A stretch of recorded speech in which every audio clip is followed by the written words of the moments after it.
I appreciate it. Alright, stream should be up now. Let me make it so they can hear you real quick. I appreciate it.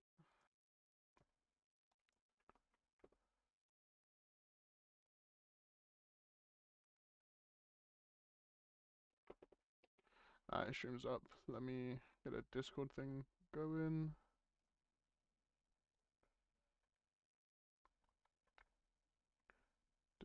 Discord. Speak real quick. Hello, hello, hello. Yeah, they can hear you. Alright, perfect. Let me get Nice. YouTube up. Send the link. Yeah, music up as well. Alright. Let me send it out. Alright,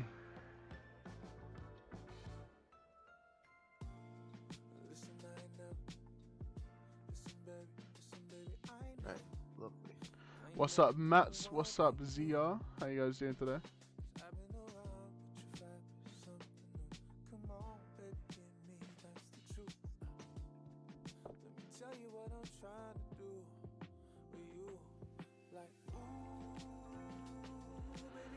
What's up, Vasa? Where my boy Pethris? He's here, bro. What's up, Vasa? There we go. Let me turn the music down, audio up. Pethris and Mango. Yeah, Duck. It's a dynamic duo here. What's up, Storm, bro?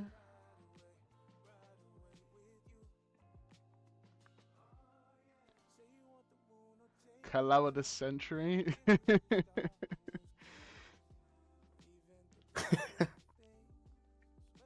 Cade.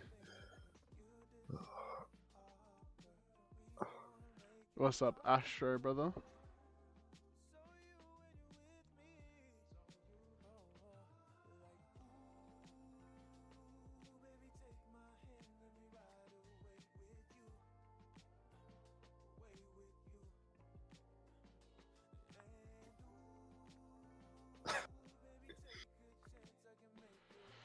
By the way, what was this stream about? This stream is going to be about basically the perspective of the KVK, but from the other side.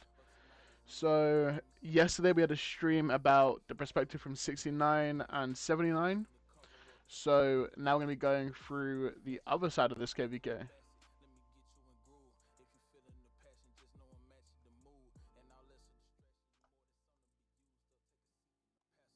That's basically what's happening today.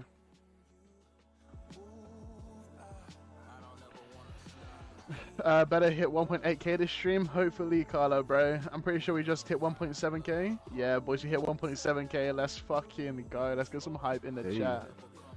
Congrats to you, man. Thanks, man. I've been going kind of crazy this month. I think we've hit like 400 plus subs this month, man. Damn.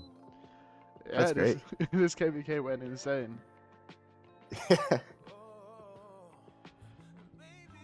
Dasha, when are you doing the zeroing? We're doing the zeroing at the end of KVK.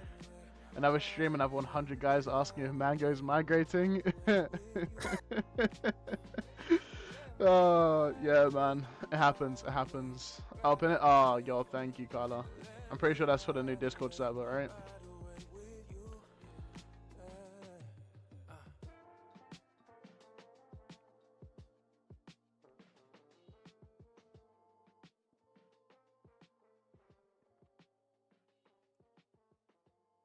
Yeah, that is. Cool. So anyone in the stream which is curious about what the message pinned above is, that is the new Discord server for the YouTube channel. So if you guys are curious about being part of our community, make sure to join.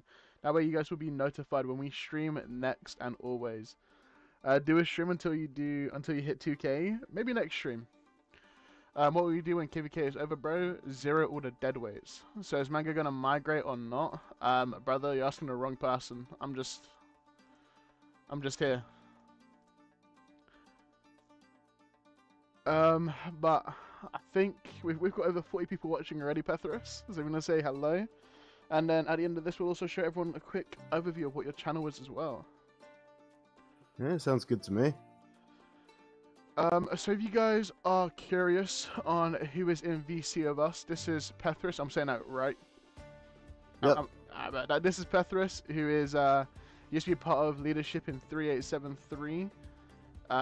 He just migrated over now to 3908. So make sure to show my boy some love and attention. But basically, we're going to be going through what basically the KVK was like on the other end, from the losing perspective of the KVK, what went wrong, his thoughts and opinions, and maybe we can bounce off each other and just see in general just how this KVK went. So let's start this off, bro. If you have anything like key moments or figures which you think really highlighted this KVK for you in what made the Kingdom 3873 realistically not perform as well as expected. Yeah, sure. So, I did do that video where I talked very specific about our internal things. I think outside of that, I think one of the big things I would want to bring up is the map. I think that even though our side was definitely far weaker once we saw how people executed, I think it would have been a very different KVK in terms of strategy had the map been different.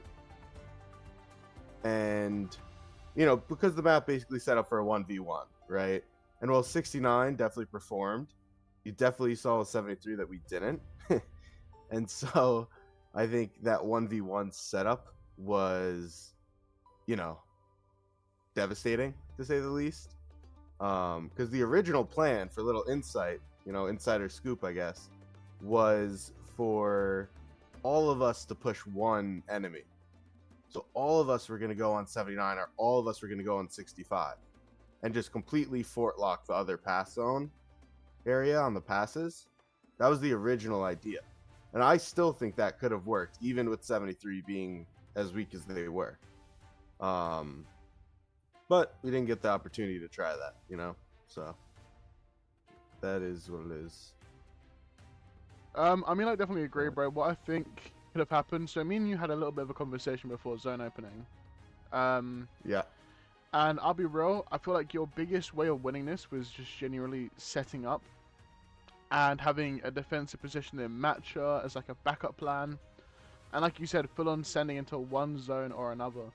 But the way how the Akuri plan went, you guys tried splitting on a 2-2 front, and clearly it just didn't work out. I think the goal was basically that 69 would be able to full front into 79 and push us back faster than what 65 could do, like, to you guys. And it just didn't really work out.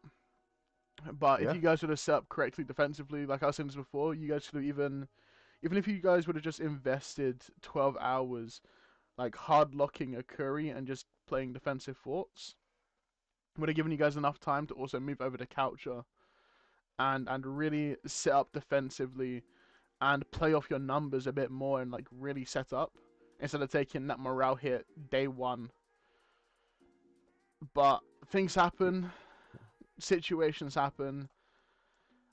Where do you think like the recovery point came from? Because just because you guys got pushed back up at a past 5 does not mean that the KVK was over straight away.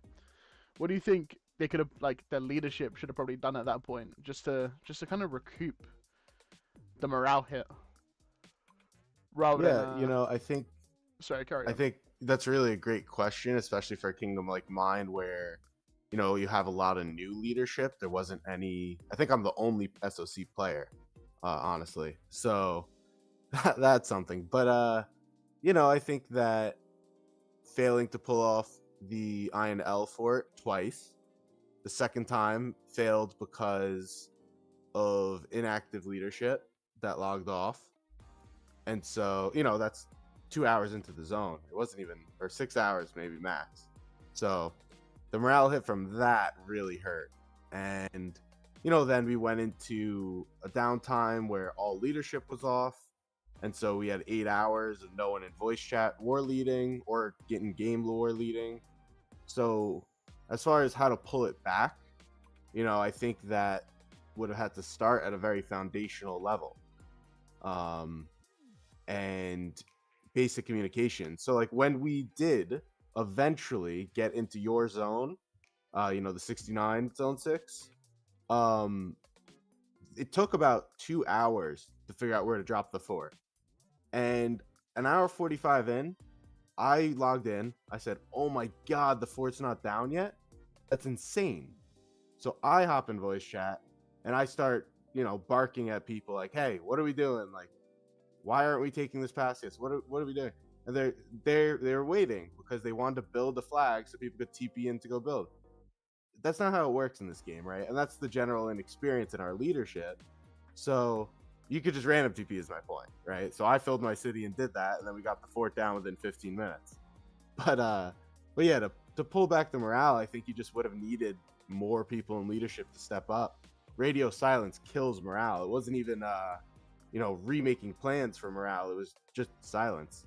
So needed new people. That was really what we needed.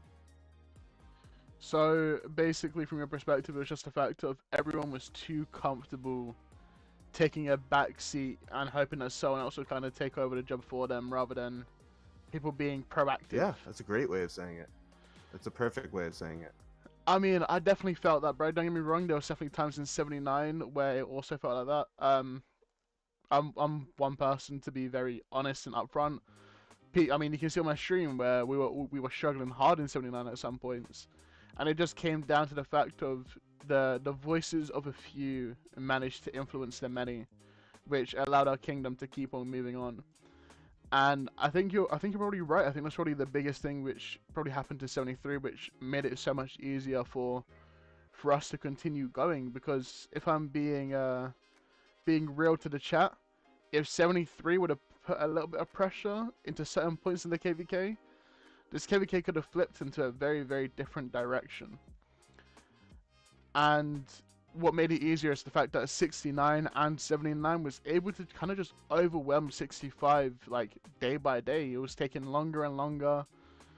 We were feeling the pain, but without having to worry about what 73 was doing in our background or anything, we kind of just chilled. We were comfortable, and we knew that the ball was in our court. So I think you're probably right. I think just the inactivity and the lack of urgency, it's probably what costed you guys a lot of this KVK, especially after, I want to say this in quotes, a quote-unquote betrayal, because I don't really know what happened between you guys and 69, so I won't comment on that directly. Yeah, I could, if you want insight into it, just ask away. I mean, go ahead, bro. What was your perspective then between the 69 and 73 flip? So my understanding is that 69 kind of threw in the towel, okay? Mm-hmm. And they fought brutally hard for so long against both you guys. You guys really, and then 65 hopped in at the very, very end. That they threw in the towel. And, makes sense. Like I said, they put in an insane shift. They really did. And so they threw in the towel. And our leadership then were kind of, looking for ways to get into KVK. Frank, our king at the time, who did everything, quit. So you had new management kind of looking at things again. And I believe 65 approached them first. I don't know the exact order of events in that way because I wasn't counsel or anything. Mm-hmm. But I believe 65 approached them first. And they basically were more than happy without talking to 69 and organizing this stuff to do this, and I personally, we don't have to agree on this one, but I'm okay with it. I think when you're a losing kingdom, it's not really a betrayal. I'm happy to say, and I think I said this in definitely in my streams, but I'm happy to say 65 betrayed like crazy. You guys won. That's the fair and square. They knew what was going on from the beginning. That's a betrayal. 65 betrayed 79. I don't really think it's fair to say 73 betrayed, personally. So I think what it more is, I think what it more is just the ally switch, because I know that you guys had your arguments in between. I know that 69 and 73, whilst the fighting was happening, was not having the most fun of times in the Discord calls. And I think you're right. It might not be quote unquote betrayal, but I think now this isn't me saying anything. Betrayal. Yeah, I was about to say I think it's just more shady than anything else. Now, let me explain why I'm saying shady. Because in my opinion, from my experience, even if you're doing an ally swap, you would discuss it and you would agree on it between your like already existing allies, and it tends to be an addition of an ally, not really like Yeah. a dissolving of allies. Because the KVK flipped completely. It's like 69 came with us, 73 went like you guys went with 65. But I think the fact, I don't know, if maybe it was discussed between you guys, I don't know. But to my understanding, it wasn't. If it wasn't discussed, and in my opinion, it's a little bit shady, like a little bit under the rug. But Oh, for sure. For sure. ultimately, it was what you guys decided to do because it was maybe in your way the best way how you saw rewards being achieved. But Yeah. things happen. The end result is already here.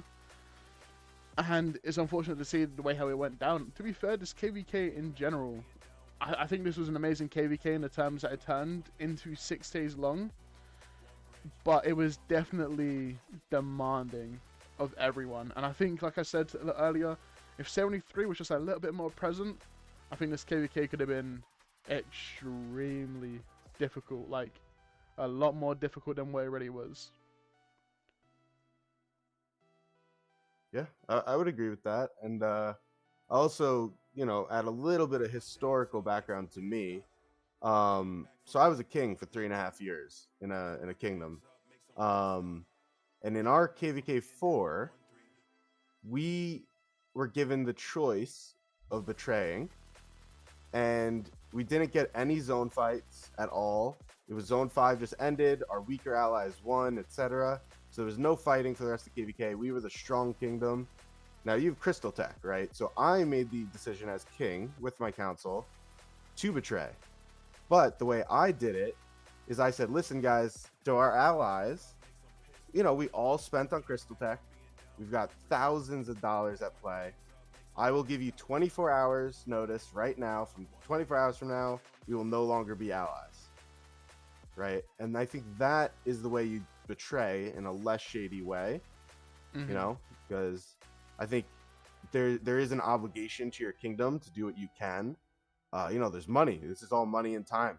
So I think there is an obligation, but I agree with you that shady is a perfect word for how 73 did it. And there is a more honorable way to switch your allies up. I mean, yeah.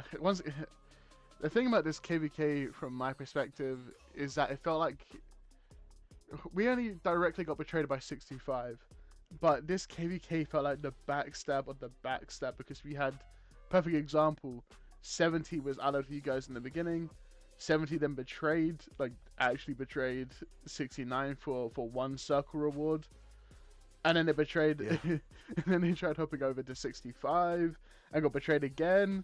Like it felt like it was a stab after stab after. Like, just to give a little bit of a hint to the next video, quite literally the title of the next video is "We won KVK 2 fighting every kingdom," because that's just how much betrayal and ally swap there was this entire KVK. And you fuck me, when you look at the stats, you can tell that almost every kingdom really did put in a massive shift, especially when it comes to the deads. But oh my god, bro, it's just there's no direct word except shady which comes to mind based around this KVK. Yeah, we lived up to what a KVK2 is. We really did. So right, this would have to be the nth degree. This has to be a crazy example of it, man. Don't get me wrong, I know there's betrayals, but god damn, I'm pretty sure there was more betrayals than kingdoms didn't hold anything fighting. Back. Yeah. But nah, bro, I don't think I'd have this KVK any other way. Don't get me wrong, it's kind of sucky that the whole betrayal things happened to begin with, but this KVK I think it almost brought in new records. I think if this KVK would have lasted for a couple more days longer, we could have had a new KVK2 record. I think we could have had a new highest KD dead record. I think in general, like this KVK could have been insane for stats. Yeah, for sure. I think You talk about deads, and something I think was hilarious is at the end of the first day of Zone 6, 73 was well above 69 in DKP because our deads were like 4 times the amount of everyone else. Our KP was lower, our tier 5 kills were lower, but our deads from getting wrecked by 65 and the disorganization was quite literally like 3 times the amount or 4 times the amount. And if we did stay, and you didn't have all of our whales migrate in the middle of the zone, including me, who's free to play, but including me, I think records for sure could have been set, or more records, whatever wasn't broken. Yeah.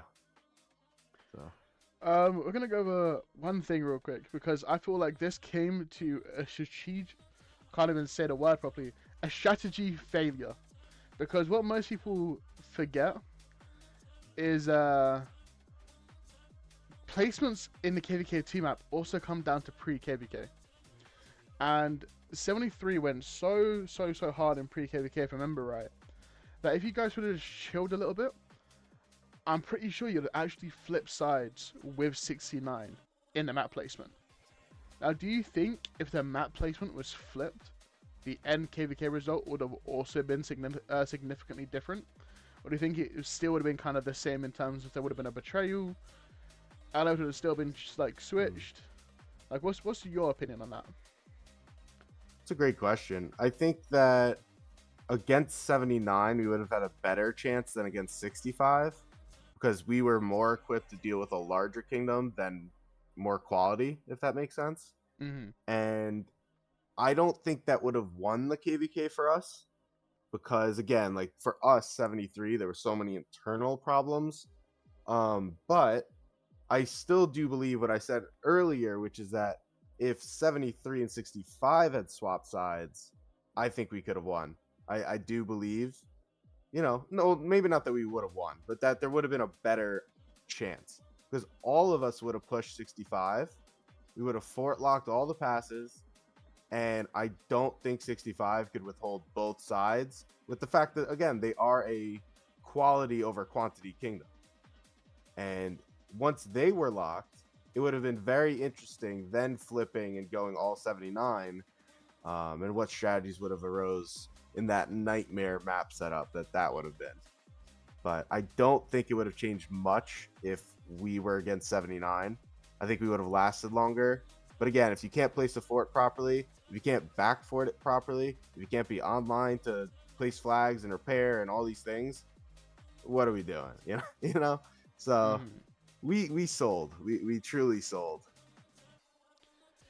I mean, unfortunately, when it comes to just a lack of experience leadership and just, as I said before, the not enough voices when voices are needed, shitty situations happen. I mean, shit, look at 69 in couch opening.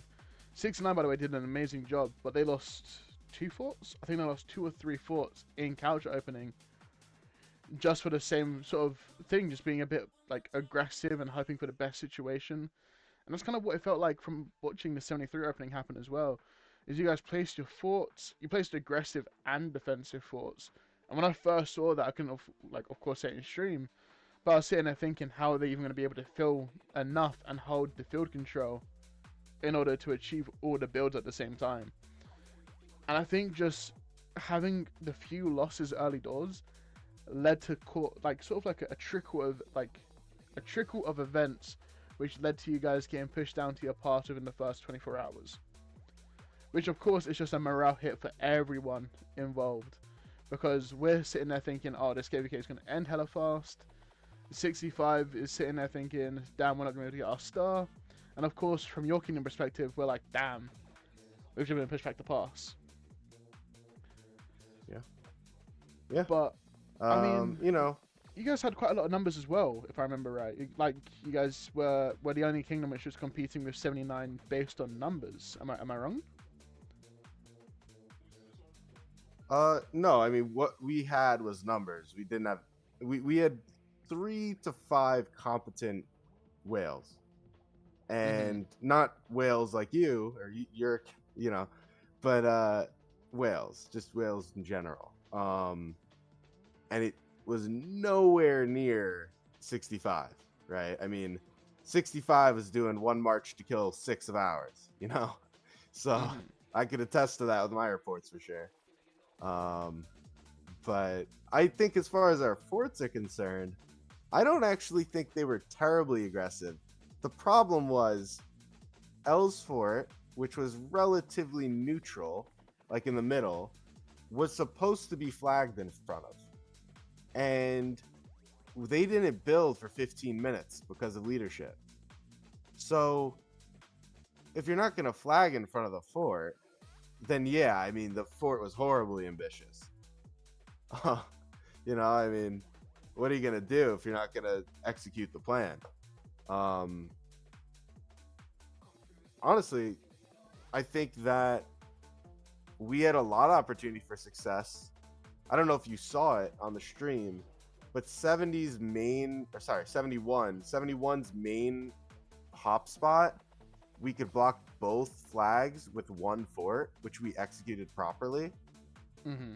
So there was so many chances. Like honestly, it was almost perfect.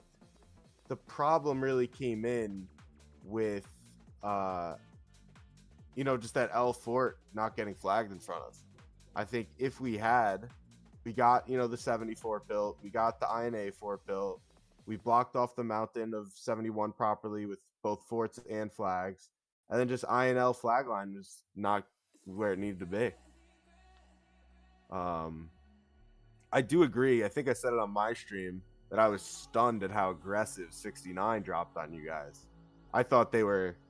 I think the word I used was disrespect. I think I said it was a disrespectful fort.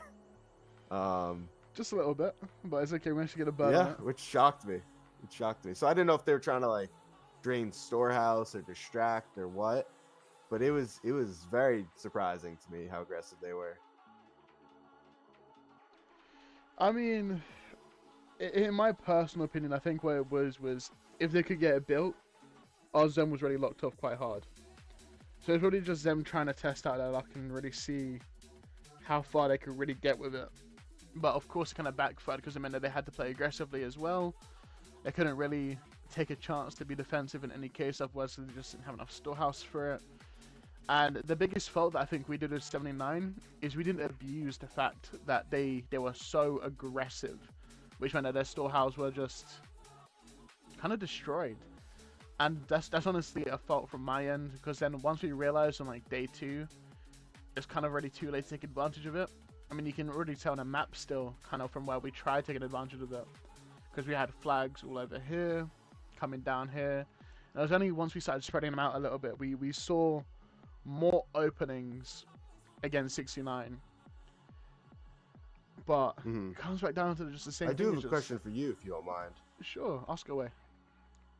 Do you know why you guys didn't sweep the 78 wall earlier down the barb keep? Because they didn't have a fort there for way too long, in my opinion.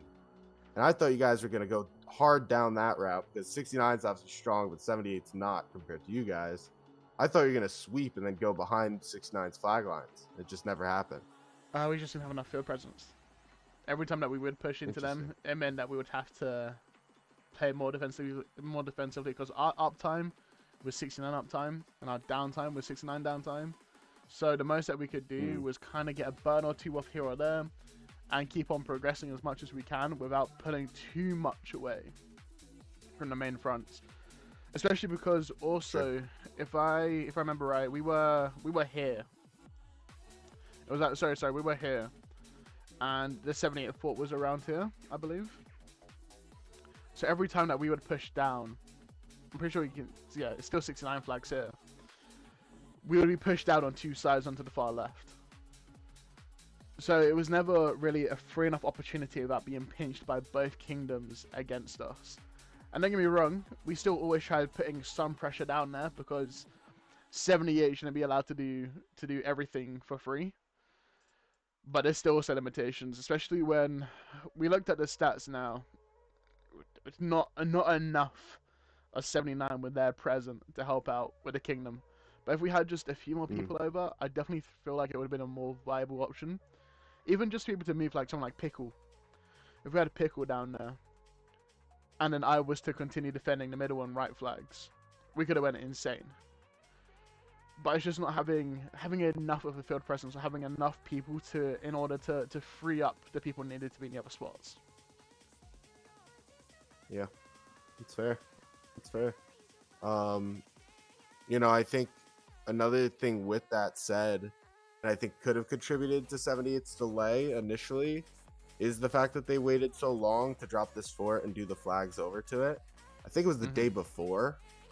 It was. So I don't think they would have had a full storehouse. So I truly do wonder how that would have. I mean, you guys won, right? So who cares? And obviously everything that happened after that happened. But I do wonder if that would have changed. And if you had accepted a little give on the right to take on the left. But I guess you guys worked it out. So who cares? I think the other thing is this. So I like to call this little area here the corridor. And the whole reason I like to call the corridor is because there's no space left or right. It's only up and down. So if we did give up a space on the right side, we'd have given up the 3 TP spots, and then kind of got punished from 69 at the same time, whilst pushing down on 78. Sure, yeah. And you, of course, get a lot more TP spots wasn't left and right than up and down. Yeah. No, I definitely understand that. I think that makes sense. I guess really the question would have been if you could have held a choke hard enough to get that push off. But you guys had a crazy amount of lanes, you know? Like I'm looking at it too. I think it's 1, 2, 3, 4, 5 different lanes, not counting the river in your zone. So you guys mainly were fighting that one spot over there for that initial phase of KVK, or zone opening rather. But I do understand. I think you are definitely being reasonable to say that. Yeah, I don't know. It was definitely an interesting zone. That's all. That's really what I could say. Yeah, I mean, we also had a full alliance being preoccupied by 67 at the same time, so it didn't really help that case as well. Yeah. Yeah, I tend to forget 67, but yeah, they definitely were putting in we got shift on that side. We got spread pretty fast. I'm going to read a bit of the chat. My bad, guys. What's up? What's up, Matteo?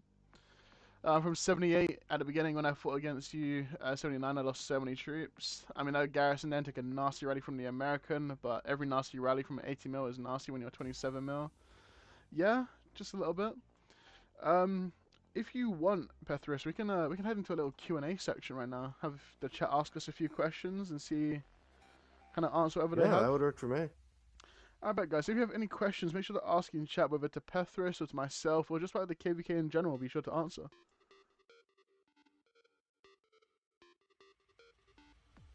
No Kingsland? No. So KVK 2, KVK tends to end in Zone 6 because it's roughly like 10 to 15 days in between each opening. Is it 69 versus 79 in KO? No. We are not fighting in Kingsland. Star is also going to 79 and 69 are getting majority rewards. Any fit girls in 79? Potentially, brother. Potentially. If I have a $5 flux script, what should I spend it on? How much is the gem supply? Is gem supply $10? Yeah, it's 10.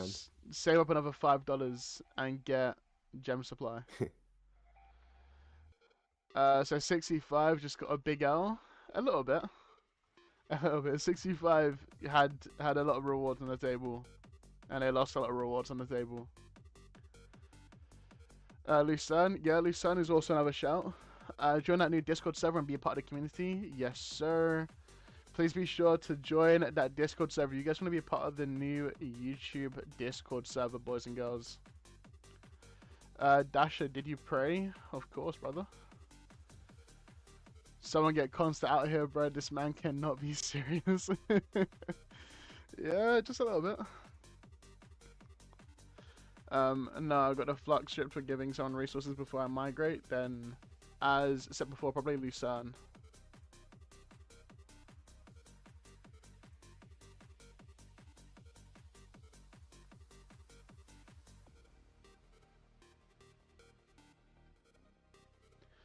And also, I saw the message from a bit earlier saying that you guys are you guys are milking content out of this KVK. Of course, there's 6 day long Kings. Sorry, 6 day long Zone 6. Of course, man. This KVK deserves to be milked out of. It's well fought for. Yeah, facts. David, is the pinned message. Dasher, you seen 65's Home Kingdom and Alliance burn out the main alliance from Zone 3?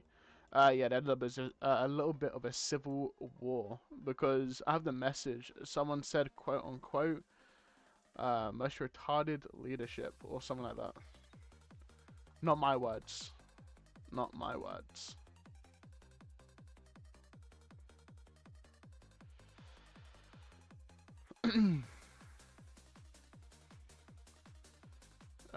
Do you plan It's on crazy.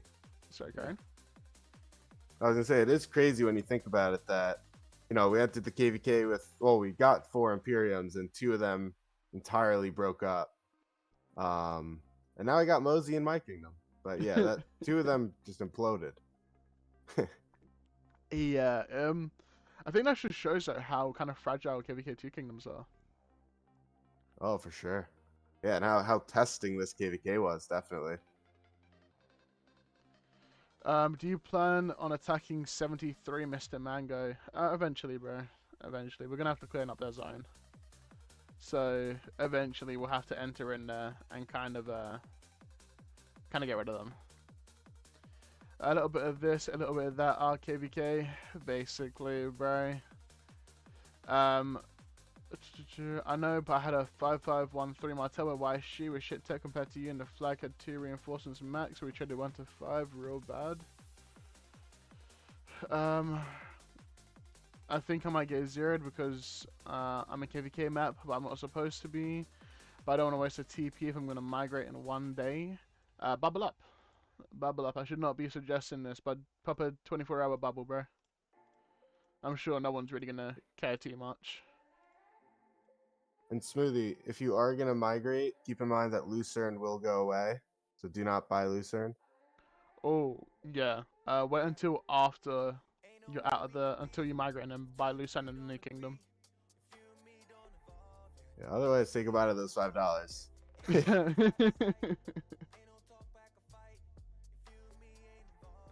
I was running CJ, Alex both maxed. GG.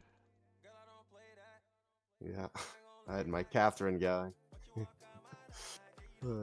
No, they do. I made the king annoyed. Definitely bubble up then, bro.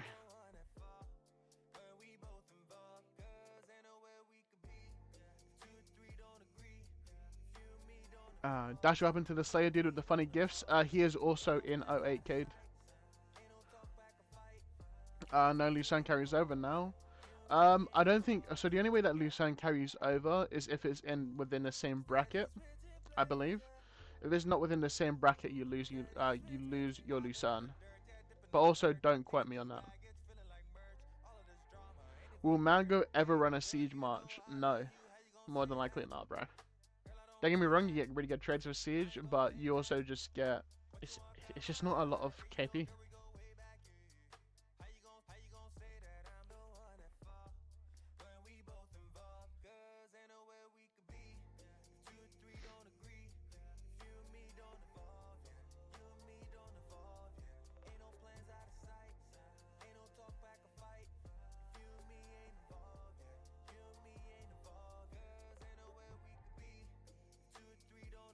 Alright, let me get this back up.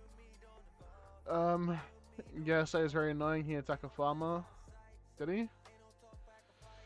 Not the 69 Slayer, the 79 Slayer. That dude was shielding, turned into a farm killer. Oh, 79. Oh, bro, I have no idea. I have no idea why he's farm killing now.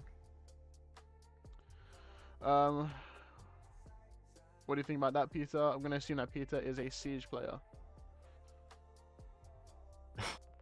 They love to call me Peter. That's not my name. Oh, my bad, bro. I know. No, no, no. You're all good. They're just funny. Yeah, Siege is it's not in KVK 2 where there's no AoE, but I am doing a gimmick character, so that is what you gotta do. I mean, yeah, there's I'm sure you're gonna get some good. Once again, you get good trades with Siege. I think you're gonna get more KP faster though with open field marches, which I think is fair enough to say. Definitely, definitely, yeah. Those big Siege reports you guys see that are like 50 plus mil KP, they're like an hour and a half to 2 hours long, if you don't realize. So. Who had the best garrisons and rallies for this previous K2? Best rallies. Best rally reports came from Mango, but best rallies, I have to probably say Jazz. Best rallies, probably Jazz. Best garrisons, arguably based on stats, Cav was a player in 79 called Old John. And then the infantry is once again between 69 and 79. But based on actual like results as KVK, the Mango rallies were the best performing ones as KVK. But that's also because we used them the most. So we had the most opportunities to test it out and improve. Bro, Mango's rally hurts. Just a little bit, man. Just a little bit.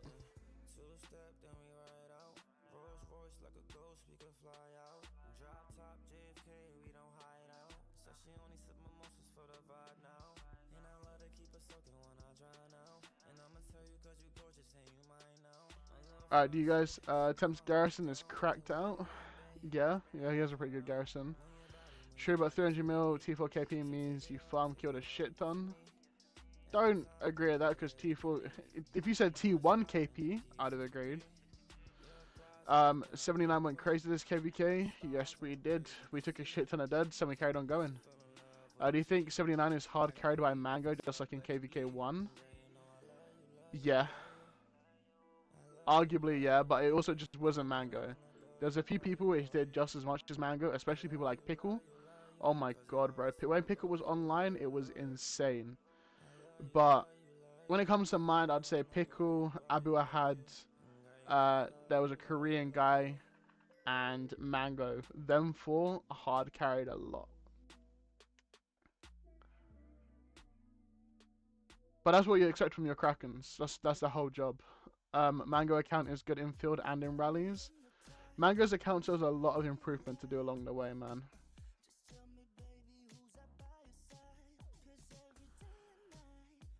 Do you think that 79 was the strongest KD in just a 1v1? No. No, if it was a straight 1v1, I think we would win based on numbers, eventually. But I would not claim that we were the strongest. What about you, Pethris? What do you say about that? What do you think? Do you think 79 potentially was the strongest kingdom in a 1v1? I'm curious who you think was 69 or 65. I mean, we fucked up 65 in a 1v1. 69. Yeah. Yeah, bro. 65 lost against us in a 1v1 on many occasions. Yeah, but I'm just thinking. I mean, I think 69 was definitely holding their own and urging, their way in on you guys. I don't know. I have a lot of respect for 65 in terms of just sheer combat power, but I think you are a really bad matchup for them because of the quantity of players. Means you have more 24/7 uptime than they did, even with their piloting. mm-hmm. But yeah, I think in terms of who we all had, 69 probably surprisingly takes it, because I gave a lot less credit to them in my matchmaking video than I should have in hindsight. So, I mean, I'll be real. I also had. It's gonna sound fucked up when I say this. I had very, very low expectations of 69. And Yeah. they proved me completely motherfucking wrong. When I got told about like some people in 69 and then compared to how they performed, fuck me, bro. They went hard. Yeah, They went hard. I was very surprised. Where do you guys see the Rally Garrison stats? I can show you because we have some of the reports still saved.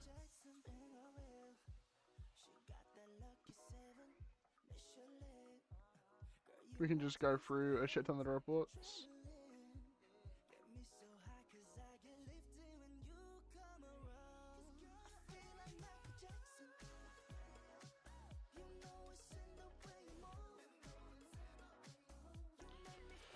All these stats are against 65, where I think basically all of them were positive. I don't think we had many negative trades against 65. How long were you running on resources and speed ups? We never were not using resources. Like it never came down to gem healing on resources.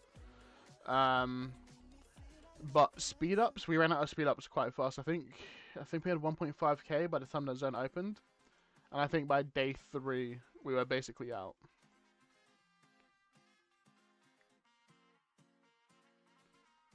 Actually, Pethris, also here, do you want to see the big boy Garrison against 69? Yeah, let's see it. I bet. You in stream, yeah? Sorry? You in the live stream on Discord, yeah? Yeah, I'm watching your stream. I bet that. So this was 36 minutes long. And traded 7 mil deads to 11.5. Oh, I did see that. Weren't you killing it, if I remember correctly? Yeah, it was solo field. A lot of it was solo field. Oh, that's crazy. It was a double rally against solo filling flag. That's great. I love it. Yeah, bro. That was a very stressful 30 minutes. And then we ran it off again.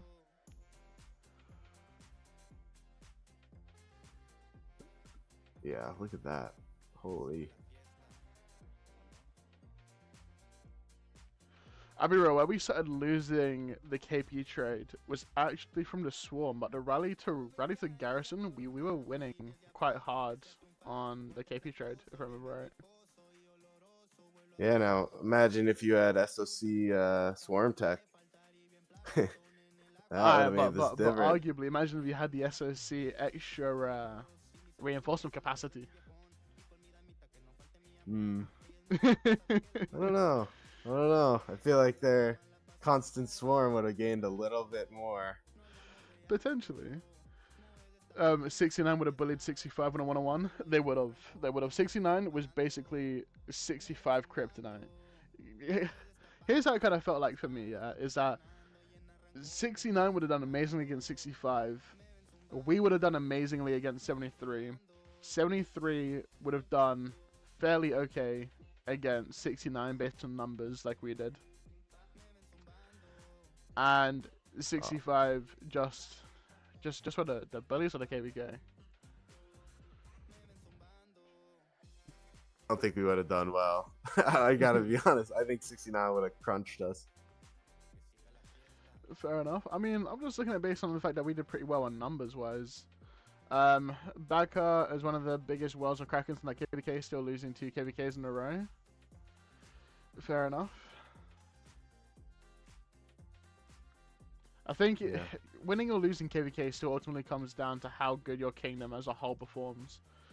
69 didn't lose KVK. 69 didn't gain star. That's what I'm trying to say, Prof. Is like getting autark.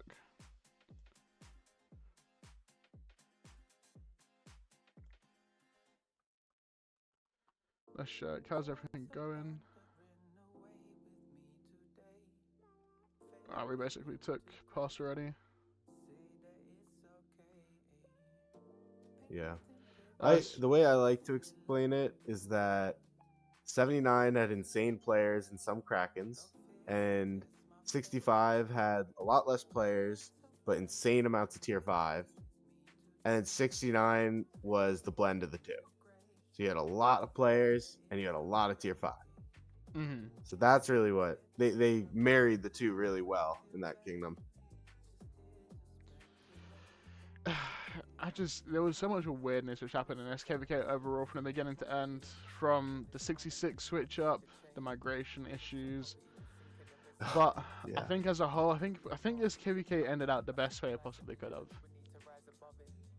for you, have.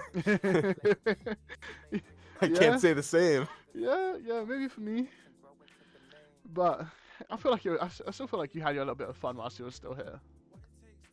Oh, I had a good time. It was fun. It was. I mean, almost all of my reports were, you know, 2.5 to 1 negative sev wise, but we just fought all tier 5, so it was hilarious seeing the reports in KP numbers.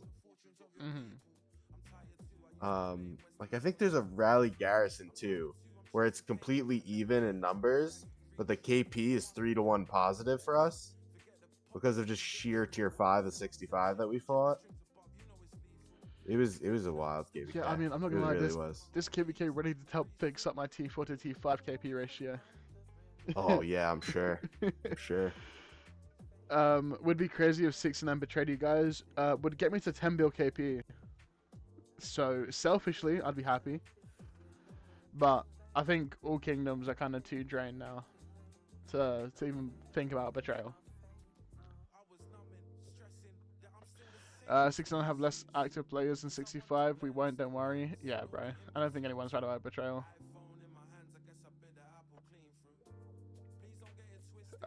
Is there any other questions that you guys in the chat have? It could be about anything. Maybe both mine or Pethris' future projects, plans, anything. Do you guys have any other questions which you guys may be interested in getting some answers for? Mango not hitting 9 bill KP is crazy. We're literally 10 mil KP off. We're hitting 9 bill by the end of KVK. I wouldn't worry about that. We still got Zen invasions to do. We still got a lot of cities to 0.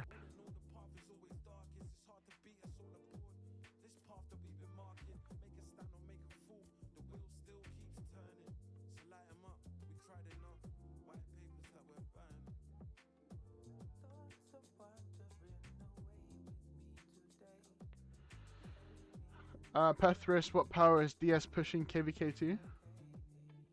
It's a great question. I think whatever the heck he decides is the answer. He's got the gems for it. I'll tell you right now. I saw it the other day. It is pretty damn scary. So he's 250 mil right now.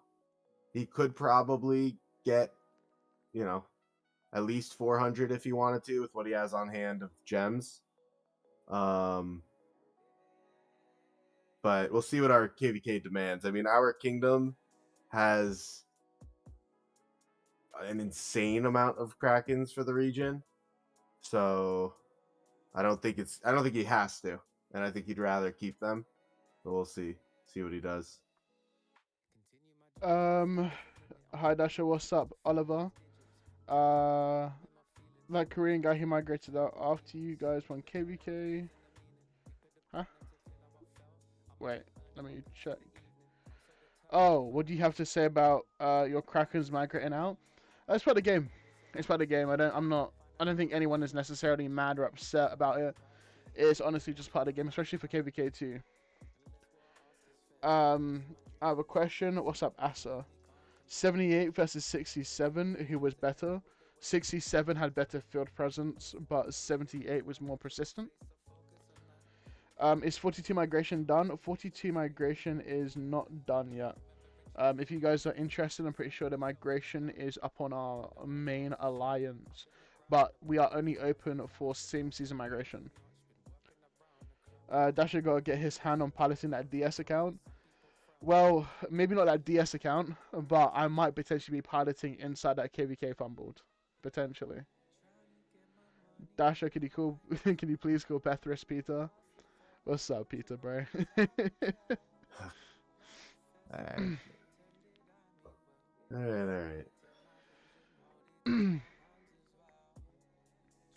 right. Any other questions, guys? Do you have any questions, Pethris? I could think of some for sure. Let me look at the map again.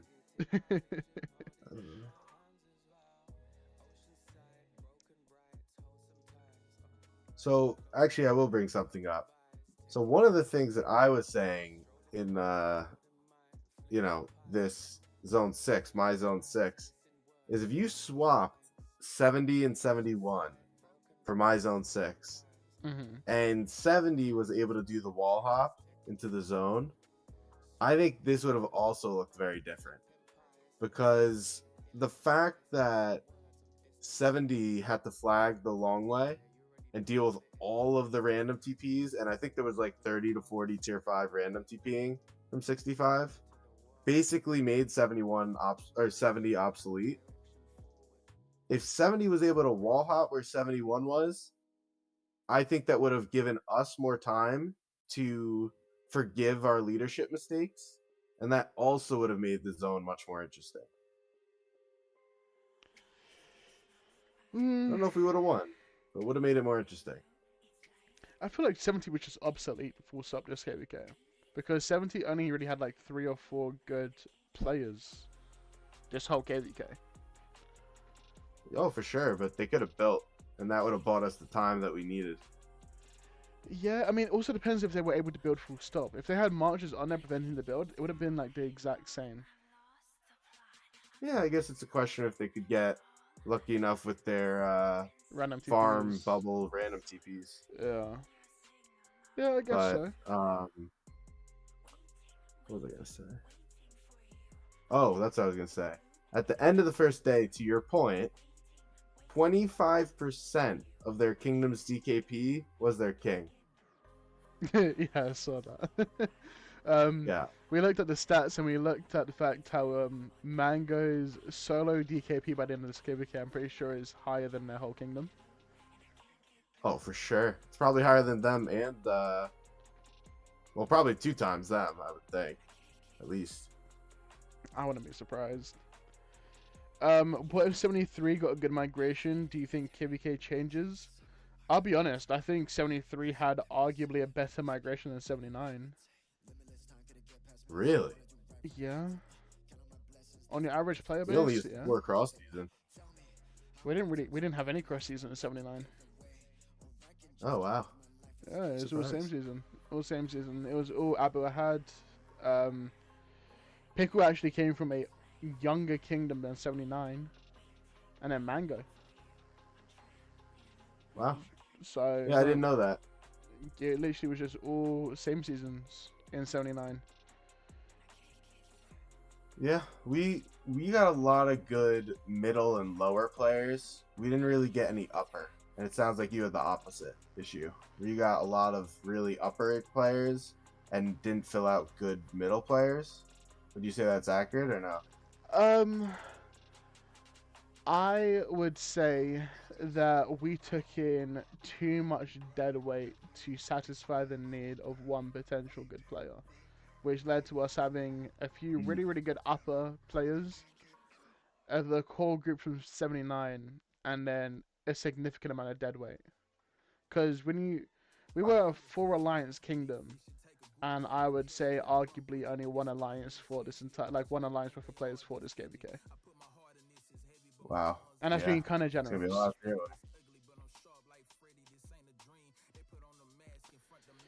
And hey, you know what? Fumble That's said it the best way possible. 79 took the risk on dead weight that 73 didn't.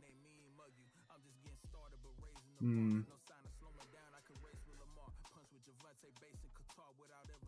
I don't know. I'm thinking. I don't know if I would say that we didn't take dead weight, but I think that we just had more issues than that, Yeah. and that would have been like our top 4 issue, whereas you guys figured out the other parts.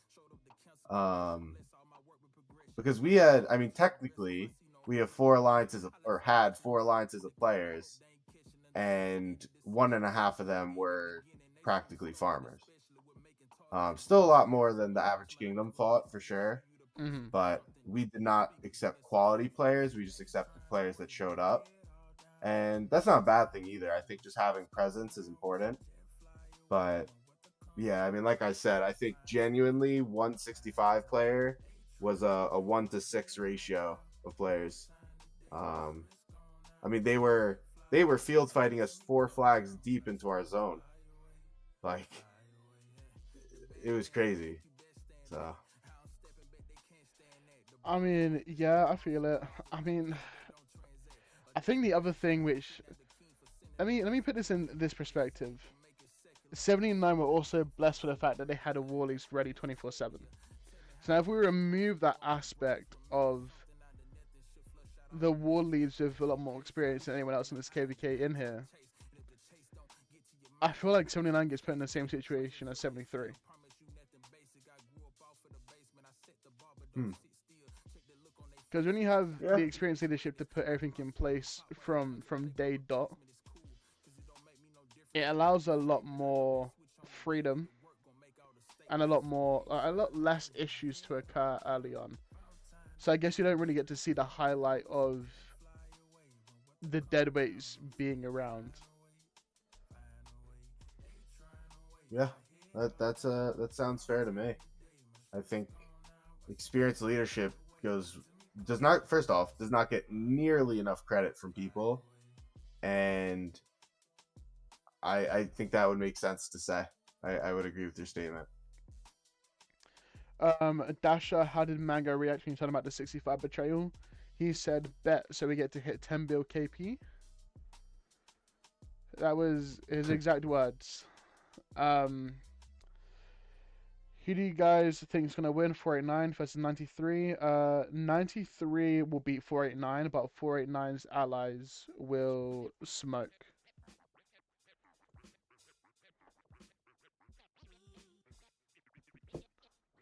How is that King's Lane going? I haven't been watching that. It's going fairly well.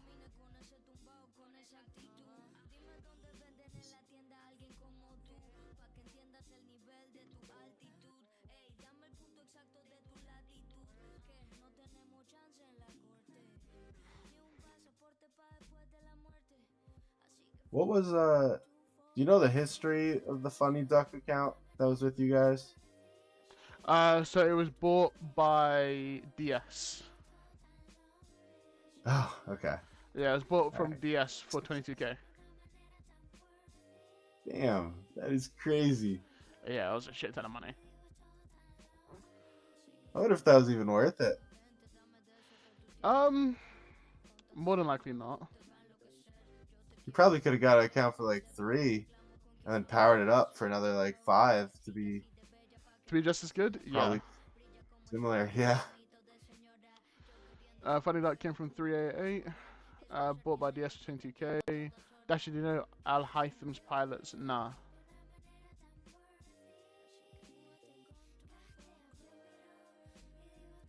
Nah, I don't, unfortunately. 22k is crazy. Yeah, sure. Just a little bit.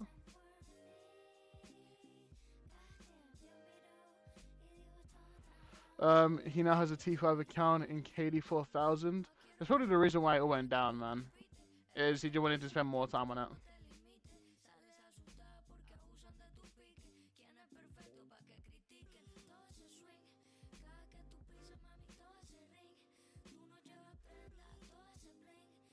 Yeah, that kingdom's crazy too. They had 2 tier 5 and a civil war on day 2 of the kingdom. I heard that it was a brand new player or some shit. That hopped into the game that turned rogue. Wow, that's even more surprising. Yeah.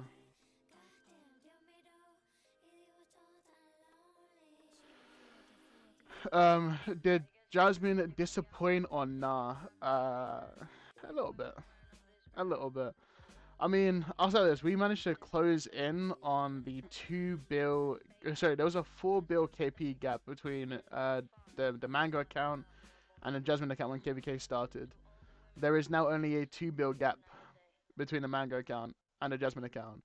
And Jasmine account also got to decide on when it got fights for the last 3 days as well. So I'd say it's reasonable to say that it disappointed a little bit.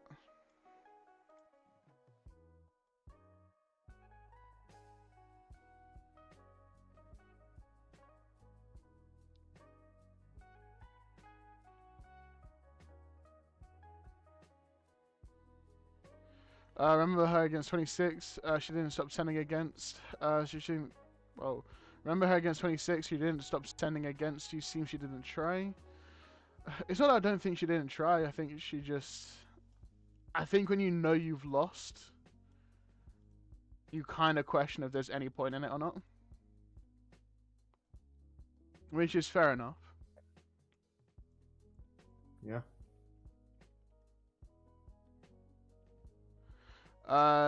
Did Manga even fight during this KVK? Of course he did, bro. That's how we hit 9 bill KP.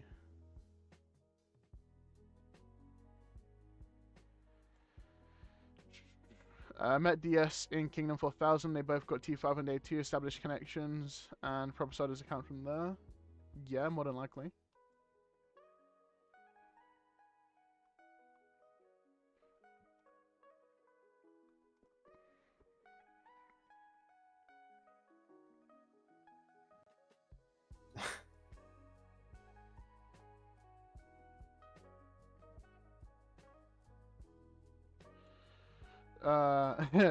You reach out as well.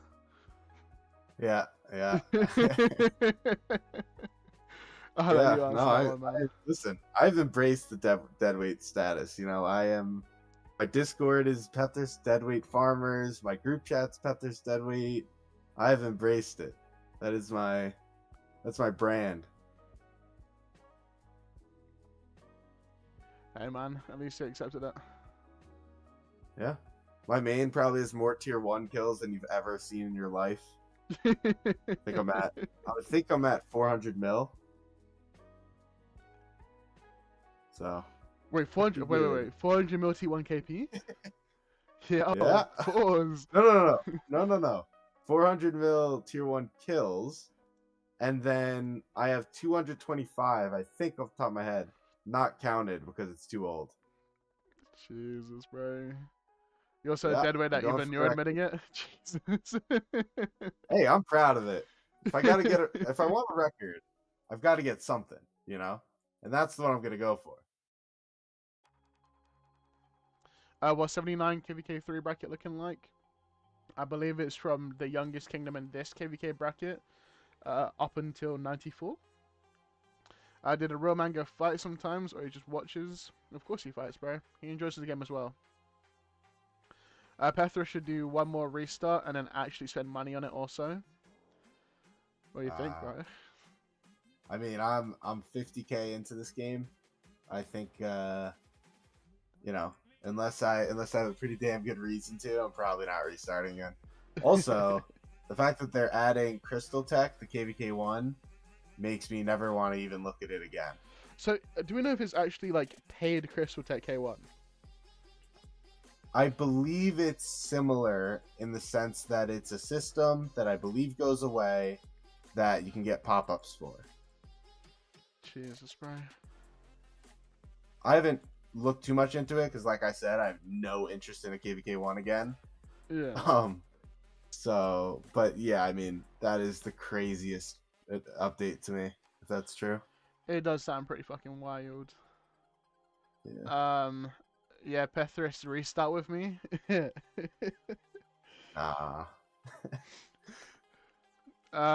Dash, you should know about the new Haliumba shit they're gonna add for K1. Nah, I actually know nothing about it. I saw a little bit. Here's the thing, boys. I'll be real. Outside of fighting, my investigation skills into this game are very, very low. I probably should do a lot more considering I stream it quite often now. But maybe that's something that we can do together, man. Paid Crystal Tech with pop-ups, but there are no statistic gain, just blueprints and gold heads. That's still insane to me, though. The extra blueprints and gold heads KVK1 allows so much more freedom for mistakes. Wow, that's interesting. Blueprints and gold heads, huh? That sounds like crazy, right? What that means is that, oh my god, that's so bad. I just realized. So your garrisons are going to be that much stronger now? Bro, your swarms are going to be that much stronger, bro. Your swarms are going to be that much stronger. AoE on new players? It's going to go insane. Oh my god. That's crazy.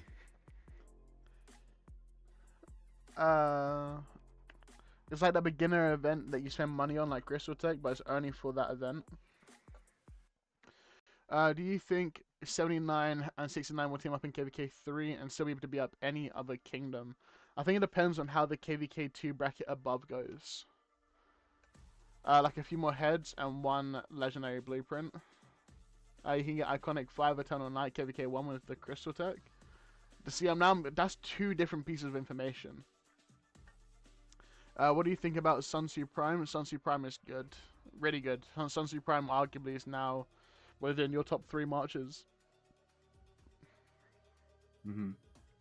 Manga migrating to 3913. I don't know, brother. I'm just here. Dash/Peter, genuine question. Sunsu Prime BQ or LC Sunsu Prime? Sunsu Prime BQ, in my opinion. Yeah, I would agree between the 2 pairs that you said. Hope Cloak, both Hope Cloak and Eternal Night. GG, man. 94 would be your main enemy in KVK 3. Depends on where. So, for anyone that doesn't know, the way how KVK 3 matchmaking works is there's 2 sets of matchmaking phases. You have the individual matchmaking phase, which is your A, B, and CD seeding. And after that, you have your team matchmaking phase. So KVK 3 works how you will have 4 kingdoms, which will be A seed, and 4 kingdoms that will be C seed. And then you'll have, I believe it's 12 kingdoms that will be B seed, and 12 that will be D seed. So the way how it works is it won't necessarily be the top 1 and 2 strongest individual kingdoms that go up against each other. It'll be the top 1 or 2 strongest teams that end up against each other.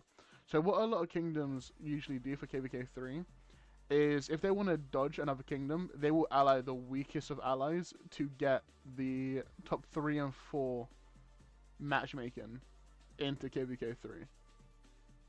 So, reading when you just said that 94 will be your opponents, it really depends on how the KVK 3 matchmaking goes.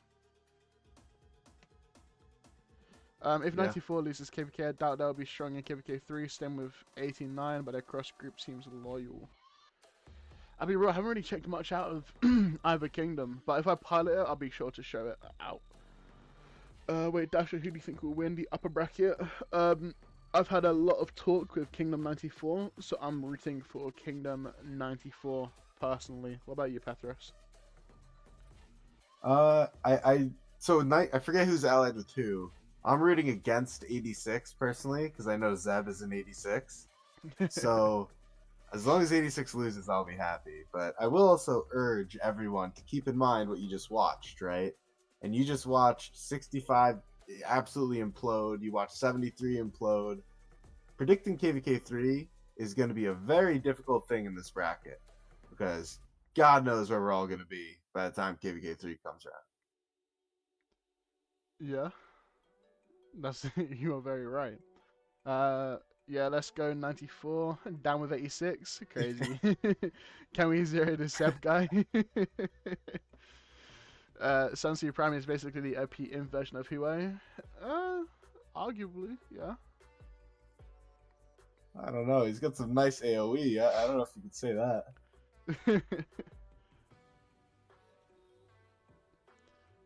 Do we have any more questions though, guys? I'll be real, this stream lasted a bit longer than I expected. Yeah, it's been a fun stream. It has been, man. I did forget to press record, which is wonderful. But The good thing you got a stream record now. What I do is once it's it might take a day or 2 because that's just how processing is. Once stream's over and done with and processing's done, I can download stream and give you the raw file. that would be lovely because I am awful at this YouTube stuff. So. Don't worry, bro. I'm pretty bad at this shit as well. Am I leaving 73? I have been out of there for I think nearing a week probably. I'm in 3908 now. What's your plans, bro? This account, if you don't mind me asking. That's actually a great question, which I've only just now thought. What are you planning on this account? You gonna? Is it just an account to have fun with from KVK 1 to 4 and then kind of kill off? So as of right now, I intend to play it permanently. You know, I did no intention of dropping it. I think having, you know, my spender account and then having a free to play is kind of an interesting juxtaposition. And I think it's also cool for YouTube because Mm. the advice that I give is so different now that I know what a free to play is like. So different. Um, I'm an R4. Yeah, there I am. But yeah, my stats aren't great. You can see it's not wonderful. But for a free to play, I'm quite pleased with myself. And if you look at the KP there, you'll see that I am so heavily in tier 5 kills because of 65. Um, so I'm pretty content with it. I think that I'm just gonna go all in on Siege. You know, I think I'm a full Siege main, so that is my game plan. I've got the crit leadership weapon for Engineer. I am all in. I mean, bro, if that's the plan, I'm sure you're gonna love KVK 3 Ruins and Altars, where you finally get them Oh yeah, Siege commanders, man. yeah. Where is 3865? 3865 is back in Home Kingdom, bro. They're gone. Dasher, would you ever pilot a free-to-play account? I have done before, bro. I have done before. I will never do it again. That was a lot of work, man. It's Dasher, terrible. it is just a little bit. Oh, I just realized I've had you on double audio captures. Oopsie daisy. Dasher, when will be 1 week stream of clearing deadweights? It will be in 20 days on the dot. 20 days on the dot, we'll start clearing out deadweights. Ooh, that'll be fun. And it's gonna be a long fucking stream, bro. A long fucking stream. A lot of KP though. A lot of fucking KP. Younger KD seem to get more views. See, so I'm really good friends with your boy Schmuck, and me and him have had a recent conversation about kind of just like where to envision like YouTube accounts and everything in general. Please turn Peter's mic down. Sure, turn it down a little bit. But yeah, we kind of had a little bit of a discussion about where the accounts, like the YouTube channels and stuff, going to be at. And I think you're right. I think it's just young kingdoms have always been such a niche that a lot of people are interested in it. So, but they're also the quickest communities that die out. So I'm going to try and do the opposite. I'm going to try and bring some brand new young Kraken content to you guys, and just KVK content in general, to try and, you know, subsidize that usual fall off. But you are definitely right. Young kingdoms, young wells, young Krakens, young YouTube channels, especially in Rise of Kingdoms, tend to do fairly well. Especially when it comes to views, subscribers, all that stuff. I mean, boys, we've hit 1.7k and the channel's been up for less than, I think we started properly around like 6 months ago. 6 months, we've hit 1.7k. It's insane numbers. And a lot of that is thanks to you guys. Without the community here, you know, I definitely would not still be doing this as hard as I am. So it means a lot. So thank you guys, seriously.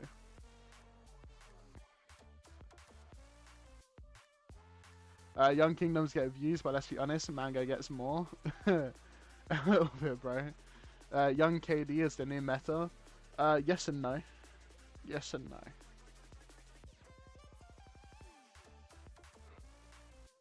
Can you give your opinion on 3806 KVK? 3806 KVK is a boring KVK because you got 06 and an A seed, which makes any KVK boring as fuck. Curly was right. Yeah, I guess so. I guess so, bro. I mean, Pethris, how long have you been doing YouTube for, bro? Well, specifically Rise of the Kingdoms content YouTube. Very similar to you. I started July 3rd. July? Oh, let me quickly check. I've had this channel up for over a year, but I've only started streaming recently. Same as me. Same as me. Let me check. I can give you an exact date. Yeah. Unfortunately, I am too much of a noob to even figure out how to monetize it. So I am way overqualified for monetizing, but I am currently working for free. Once you hit your goals, I can help show you. I'm 5th of June. I started 1 month before you. Oh, nice. Oh, that's great. I mean, you're definitely ahead of me. So on I mean, subs. So bro, I've gained 400 subs this month, bro. You can catch up fast as a that's motherfucker, crazy. bro. Yeah.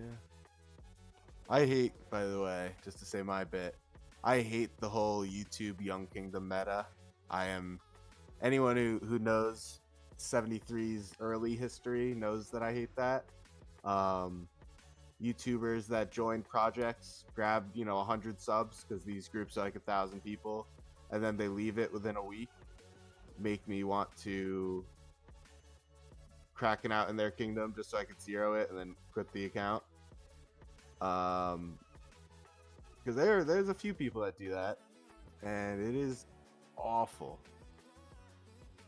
So I think you do a little bit of a cheat code with your pilot thing going on here. I think it's a little bit of a cheat code because you avoid the issue of spending to have that account.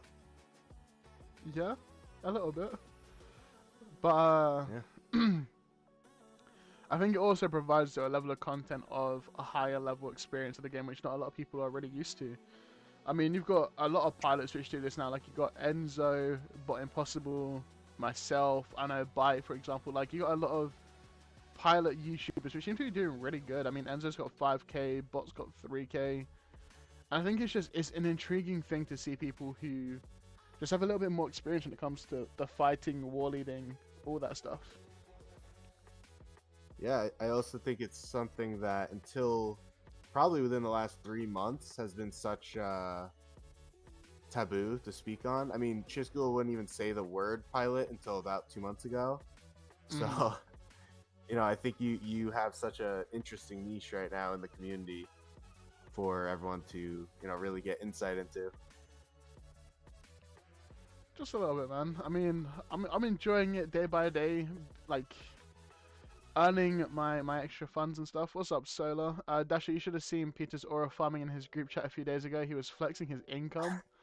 Get the context to that, but that did happen. Oh my god. Damn, bro. That's great. Dasher, how much would it cost to push T4 in 3 days in a brand new KD, approximately? The cheapest way possible, I think you could do it for a couple hundred. The fastest way possible, you could get day one by maxing out 3 bundles.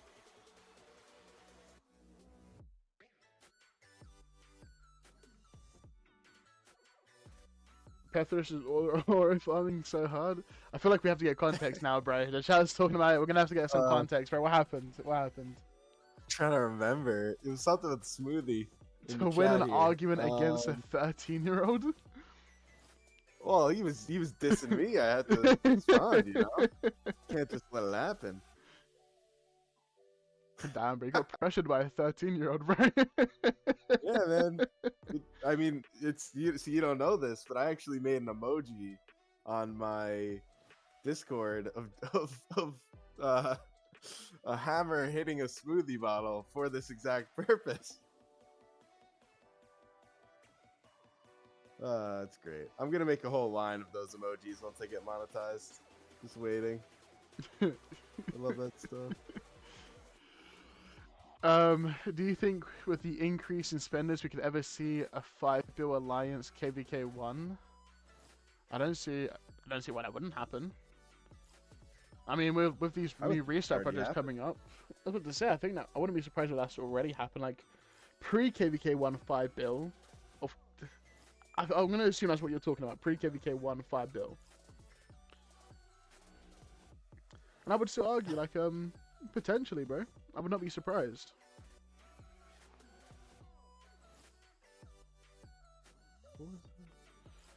What was that one Kraken's name that I'm blanking on it right now? He's in like 28, 33 or something. Oh god, he had beef with Chiscool. Let me look it up. Oh, I know you're talking about. You're talking about Nepisto. Yes, Nephisto. I wonder what his kingdom was, because he was a massive power in KVK 1. I don't think it was that high, bro. He had Civil War. and kicked out half his kingdom. Yeah, the alliance may have been smaller, but he himself wasn't he like 500 mil or something? Yeah, but when you put it in comparison to like Ekamambe, Sure, Ekamambe was sure. literally a billion power heading into KVK 3. Yeah, I'm just trying to remember. Seeing if I could pull it up right now on my other monitor, but yeah.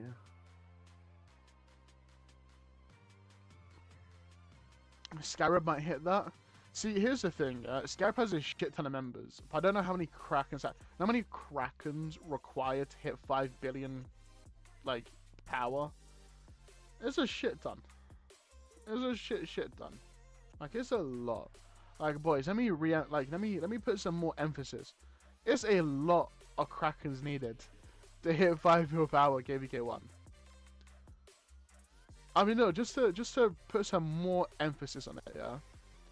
Especially with how the kingdoms are looking nowadays, yeah.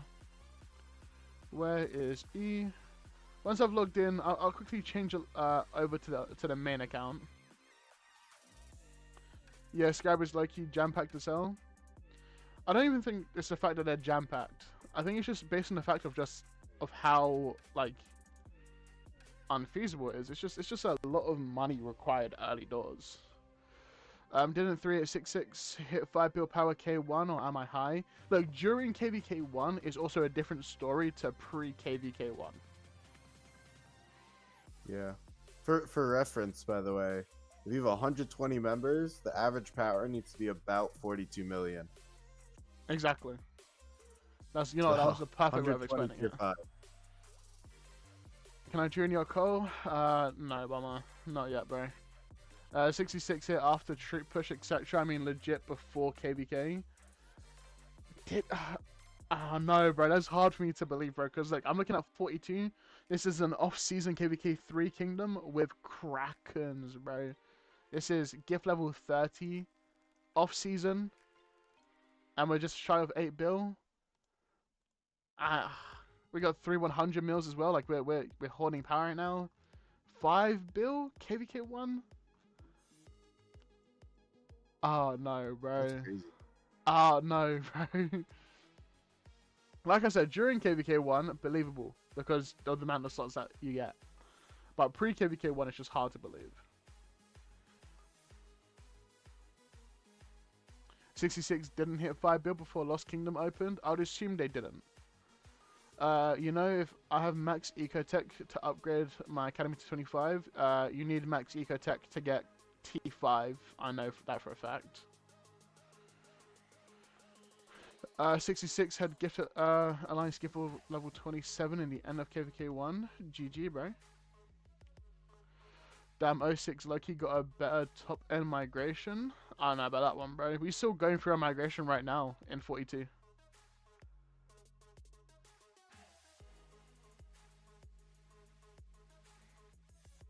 No shot there is 5 bill pre-KVK, bro. That's what I'm saying, bro.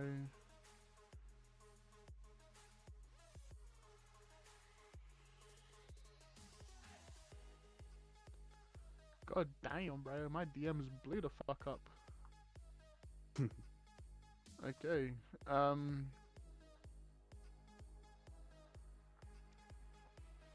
Oh wait, also have gift level 27. GG. Yeah, we're enjoying it over here. Trust me. I mean, do you guys have a foot requirement daily? 15. So 105 per week. Yeah. GG.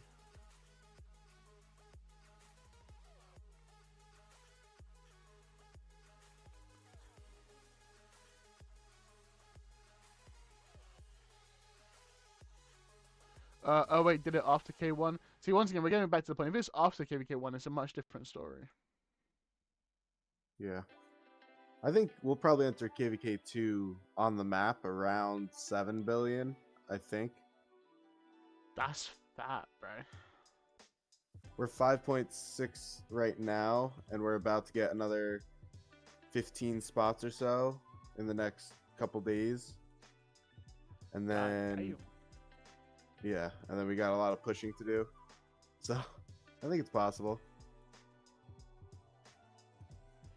Let's look at this. We've been asked to look at Kingdom 3942. 3.3 bill power. I'm going to assume this is before KVK 1 or mid KVK 1. 173 million SVIP. Oh god. Okay.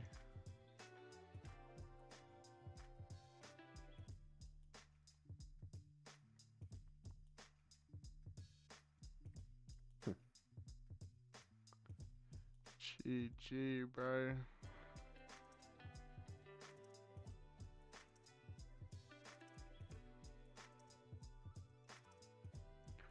Hope 51, don't duck 42, want to see that. Bro, me too, man. Me motherfucking too, bro. I would love a 51 versus 42. So, Pethris, in case you don't know, you know about Kingdom 51, right? Vaguely, vaguely. So 51 has some huge Krakens. We're talking like players of the likes of Hero 777. They got some massive vast players. They're an incredible kingdom. And our KVK 3 bracket is against this kingdom. Ooh. Yeah, so this guy, Hero 777, 2.4 bill. Sexy Potato, 5.5 bill. Like, it'd be a fun KVK 3. So KVK3 is cursed. It is. I mean, bro, I'll be real. I'm a massive advocate for KVK 3 because in my KVK 3 times when I was a king, we had a 20-hour long Kingsland. 20 hours in KVK3? 20 hours in KVK 3 Kingsland. I gained 2 billion KP at Kingsland, bro. How is that even possible? One of our allies decided that they wanted to prioritize a fixed MGE over Kingsland. So it was basically a 3v4. I see. And if you know about Kingdom 3308, that's who he was up against. Oh, then unfortunately you're not a good person to ask my question to. I've been asking everyone, what's the worst KVK? KVK3 or Nile? And I've but if you're a KVK3 fan, that's not gonna work out. Nile. The Kingsland's so small though. That makes it more fun though. If you get let's say if you with the correct start, KVK3 is amazing. Just because you're right, it's so small, but it means that there's constant fights, constant rallies, constant garrisons. It's amazing, bro. Yeah, you need to get lucky with your matchmaking, otherwise it's over in about 20 minutes. Yeah, just a little bit. 94 top alliance seem nearly as strong as 51's. Yeah, 51 just had their KVK, bro. They still need troop return back.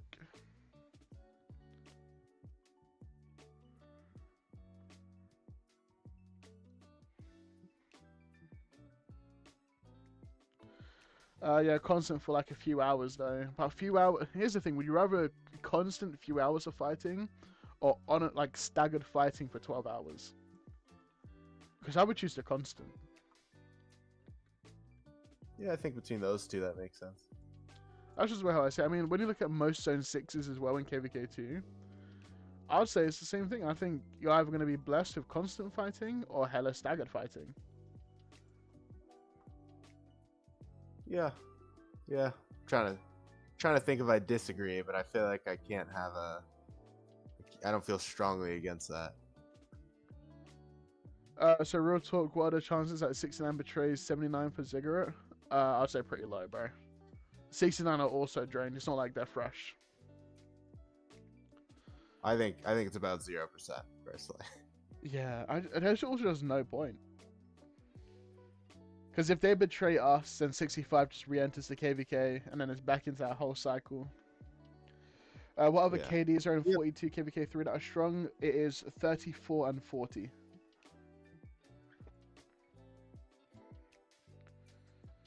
Sorry, carry on, Pethris. I didn't mean to interrupt you there, bro. Oh, you're good.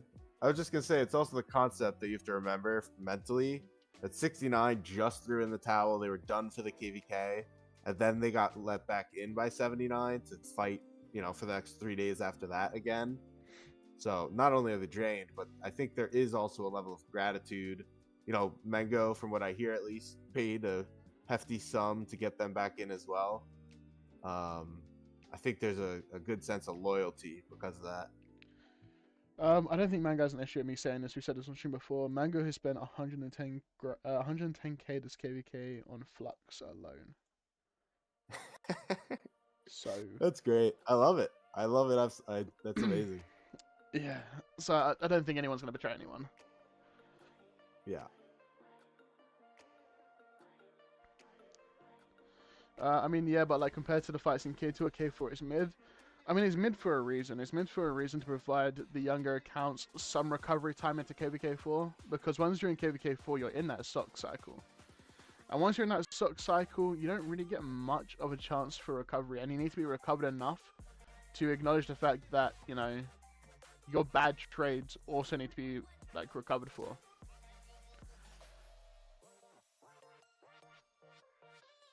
We are not drained, trust me, but we wouldn't betray anyways. Why would we? Oh my god. Why would we ruin our future only for a stupid inscription? Fair enough. I told Peter Mango would carry 79, but he didn't believe me. Is that what happened, Pethris? I think there's some fake news going on here. I mean, I think it's, you know, Mango put in definitely a bigger shift. That account put in a bigger shift than I expected. I'll say that for sure. But I always expected a performance.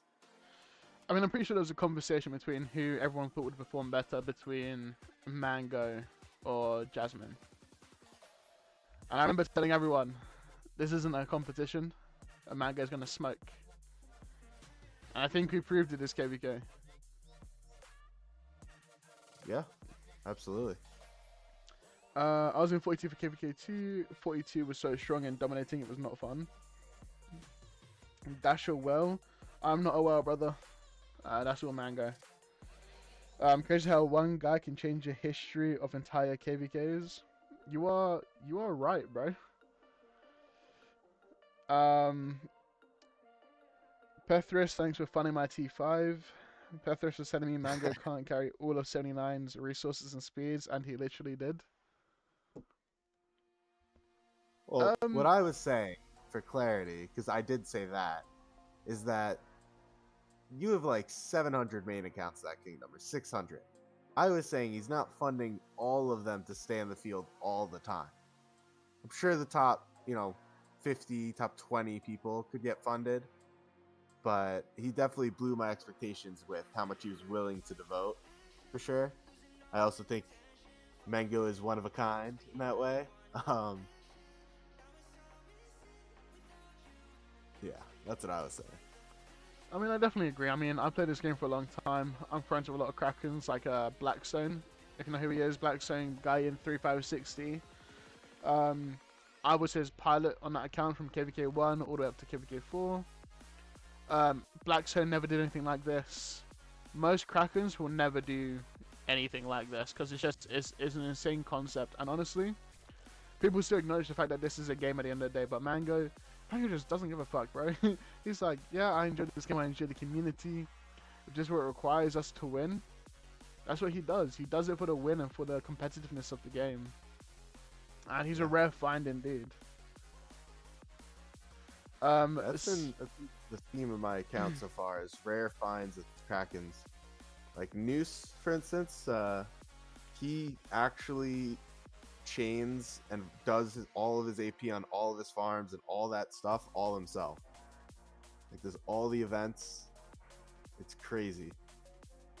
The amount of outliers in this KVK alone is shocking. 73 is saying we threw in the towel is wrong. We only gave up the zone, haha, like no disrespect, but 73 were the ones who threw in the towel. 69 could have kept fighting. Yeah, I think you're. I'm not agreeing that 73 was absolute dog shit and was absolutely done. What I'm saying is that 69 was throwing in the towel, I guess, sure, on the zone, and that led to other opportunities being looked at. But if you do watch my video on the KVK, or on 73 rather, you will hear I'm the biggest advocate against the kingdom right now. So, you know, say what you will, but I wasn't in Diplo or Council. I just heard all of it.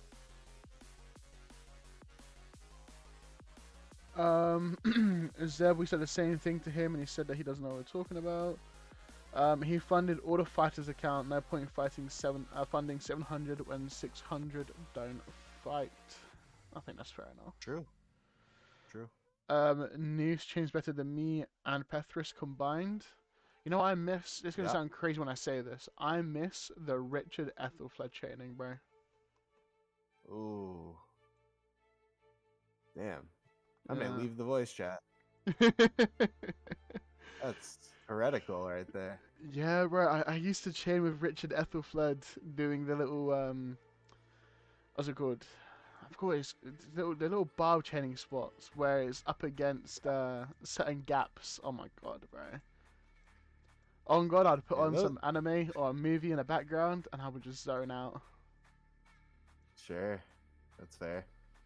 On my main with QSH, it is just, oh my god, chaining QSH is a godsend.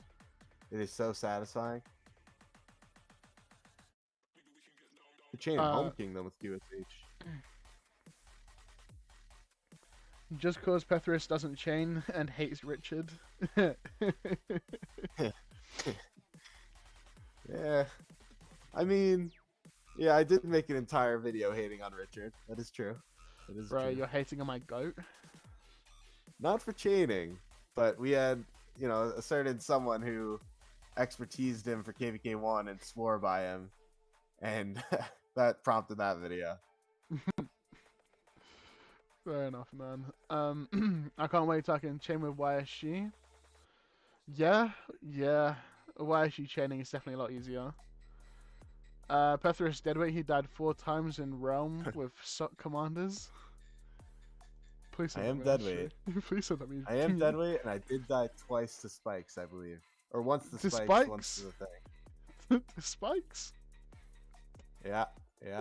Oh my god, bro. I'm living up to my brand. What do you want? Me and Pethris had a bad blood with Richard users. Well, boys, Richard is the guy. I'm sorry to break it to you. Nah, that's crazy. Richard is the goat, my boy. I'll be real, we were tempted to use it this KVK as well. I mean, well, when you're making 5 marches, I can see that. But I don't know. If you're 3 marching or 4 marching, I can understand why you might argue that Richard may not be in about 5 march KVK 1 or 2 for the first run around. Yeah, bro. It's also an investing thing. People in KVK1 invest in him like he's Martel or something. He's not Martel. Yeah. What KVK is this account in? This account is in KVK2. His first run of KVK2.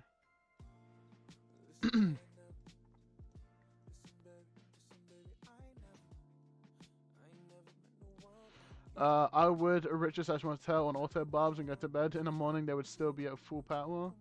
See, but then you're burning through so much AP bottles, bro. See, I'm a big advocate for after KVK1, you need to be saving up all your AP bottles for SOC. And if you're not... I agree with you. I just feel like if any other KVK just isn't worth it, bro. Just gonna wake up and just lose so much when you can benefit so much more. I think free-to-play low spenders should still be pushing Marauders, and outside of that, you save for Crystal Tech.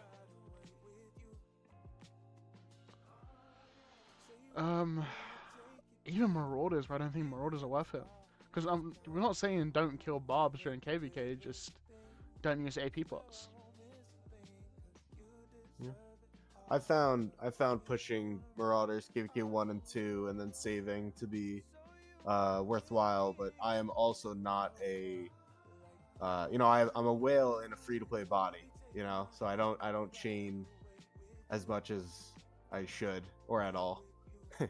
Hmm. But I could see that perspective with AP. And you can only do 100 barbs also. That is also a great perspective on it. I've never had a problem getting AP bottles. See, here's the thing, Indy, and here's the perspective which I'm going to put on, which most people probably aren't thinking of. You have to repeat KVK4. I don't care how big of a well, I don't care how big of a Kraken you are, you have to repeat KVK4. And if you're going to be repeating KVK4, you need the AP bottles. And the whole reason why you need the AP bottles is because you need to have them in order to ensure that you're getting all the rewards possible from the sock rewards. It's just how it is. And if you're not doing that, then you're wasting so much. And even just Crystal Tech arguments as well. Like, Crystal Tech, then you get all the extra rewards which you get from Barb Chaining in comparison to Marauders. You get the sock store. All of it kind of links together, and it all comes down to, once again, just AP. And if you're talking about repeating KVKs, you need to be understanding for the fact that you may not be in a good kingdom for AP recovery. Which, if you're not in, you still need to go hard as hell in order to ensure that you're still getting all them rewards possible to you. But that's just my perspective on it. Let me ask you a question on that. So I am debating if I will repeat KVK4 on this account, and I know it is common practice to repeat as much as physically possible, but as far as I am aware, it's still old Crystal Tech, right? Yes. And so that means I have to push all troop types. And if I'm going to be only using Siege as a free to play, would it make more sense to go straight to SOC and that way I could basically, hard focus just Siege Tech? That is what my question is right now. I have plenty of time to figure this out. I would still say So, repeat KVK4 because of the fact of your stats not being good enough and the fact of it building you more time to build up better equipment sets. Especially because this is a free-to-play account. No matter how free-to-play this account is going to be, you're still going to need a couple field marches. Or if you're planning on fully investing in Siege, you still need enough gold head time to work on investing in all the Siege commanders. So even then, I would argue that you're going to have more freeway of being able to get away with it in KVK4 rerun than you will do going into a straight Sock Kingdom, because the Sock Kingdom that you're going to either is a deadweight kingdom, which is willing to accept it, or is a kingdom which kind of doesn't really give a fuck about the migration already. yeah, I think it's fair. I'm just praying they add new tech to KVK4. That would save everything for me. It would do, but I don't think they are going to. It's a shame. I mean, bro, you got the fan base to ask for it, bro. Make a ticket, put a suggestion in, see what they say. Yeah. Is gemming Well, AP worth? No, not unless you're going for the KVK1 skin. If I'm gonna put any suggestion in, and I've said this for so long now, it would be to add coalitions to KVK1 and make it within your own kingdom. I disagree. Really? Let me explain why. Every kingdom still needs that time to learn how to be a kingdom. You have to go through the shitty mistakes. I'd agree more for KVK3, but coalitions seem like an even bigger way for more mistakes to happen across the board KVK1. And I think I don't know. I don't agree. No, think about it. With the mistakes that you make from KVK1, so for example, the AoE taking, all that stuff, it's things that you have to learn eventually anyway. So having that KVK1 experience where your players get to learn the mistakes, learn the importance of alliances, learn the importance of shells just being shells. I don't know. I think not having coalitions work. I think you would cultivate. Well, basically, what you're saying is the opposite. You're saying you would cultivate this knowledge through negative experiences, which is what we have now. I'm saying the fact that you won't have to create alliance lists for rewards You know how you do in Home Kingdom before KVK? How Mhm. it's, you know, you do your inner Diplo, it's this alliance gets, you know, 3 spots and etc. You'd skip that. And I think that 70-day period or 90-day period cements a lot of improper beliefs that then when you go to KVK and it's DKP, people are then confused why it's switching to kingdoms. So I think if it started with coalitions, and you know, as far as like the AoE comment, because I think it's a valid comment, you know, you would teach inexperienced new leaders in the game to rally with one alliance and have field with the other, right? And I think that would be useful to teach new kingdoms why you do that. Oh, because you'll take AoE otherwise, and you could teach it in other ways. Personally, I don't think it'll happen because they want to cultivate civil wars because, you know, that's how you get people spending on passports and the whole 9 yards. Mhm. Um, but I think it would be a real. Personally, I stand by that addition. That's fair enough. um, Gemming for AP also gets you a bundle or two at some point, so it's good for Marauders K1 or just the Honor Skin KVK 1 if you're a well. I agree about gemming if you are a well for KVK 1 for the Honor Skin. Twilight Falls is an amazing skin, and I think it should be appreciated for the fact how if you get it early, some people even say if you get a bad streak of what's it called, Zeniths, Twilight Falls is a skin that you run from K1 to K4. Yeah, I would So, agree. so I agree on that. I think it's worth it for KVK 1, but after KVK 1, it's all about that recovery mode. I also think the bundle you're referring to, and I'm not sure about this, so correct me in chat if I'm wrong. I believe it costs about 10k gems to trigger that. So the bar is pretty high in terms of spending. Someone in chat just said if you're adding coalitions, KVK 1, there would just be more civil wars against your own coalition. What's up, Osen? I don't I don't even know what that means. Zeb, do you know what coalitions are? Because I don't think you've went into SOC yet.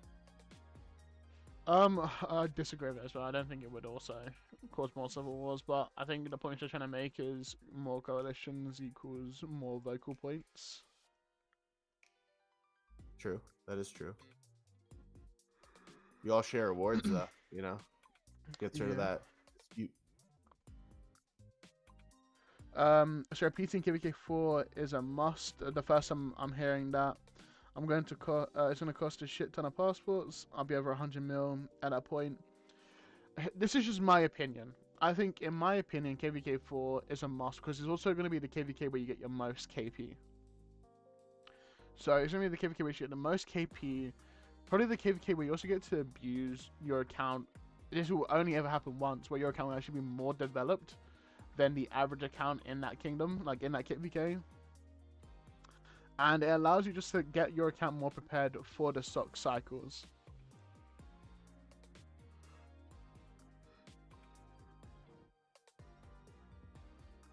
I mean, you also get an extra AP back from the pop-up bundle for the gemming, but it's also usually not worth it if you can't afford events as well.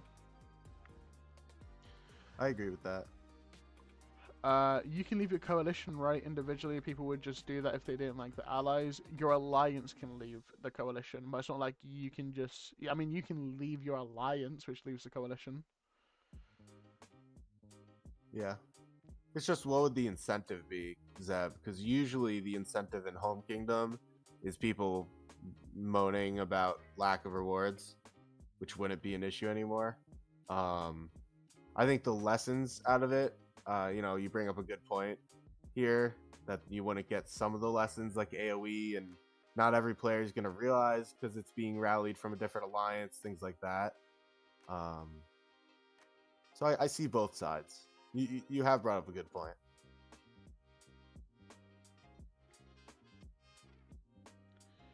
Bro, oh my god, it's almost been a 2-hour stream, bro. I think let's wrap it up. Do you guys have any final questions for either me or Pethris?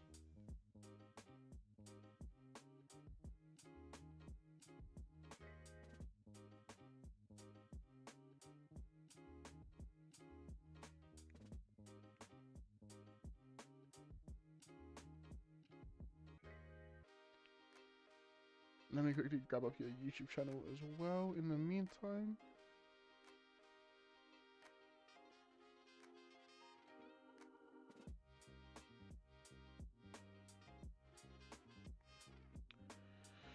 I mean, betrayals happen all the time. KVK 1, 2, with coalitions. If you betray your coalition, be even more damaging because you have access to their first zone.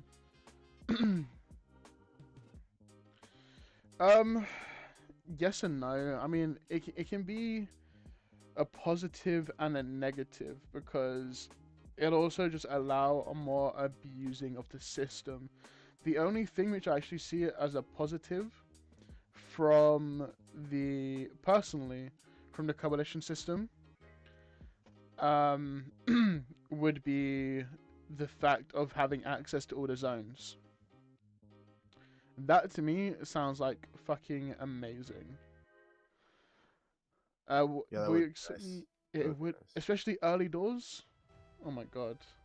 Accept me in 42. I'm not the migration officer in 42, so I can't say yes or no, unfortunately, Asa. Coming in live when it's over. Rip. I'm sorry, Zav, man. Been 2 hours stream. Alright, I think that's everything. Do you want to say your farewells, Pethris, and I'll put your YouTube channel in the chat? Yeah, I'll say a few things. I think that this KVK 2 was probably the most memorable one I'll ever play in, and my KVK 2 back in the day was a massive one, but it really didn't compare to this. 4 Imperiums by the end of it, 2 or really 3 that were all very capable of winning KVK themselves.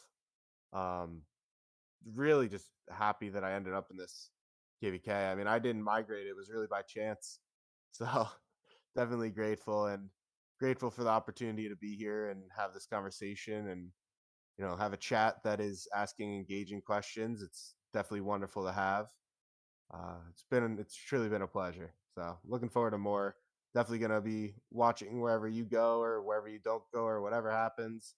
Um, Looking forward to it. It's gonna be a fun future for your channel. A lot to come. A lot to come. I appreciate it, bro.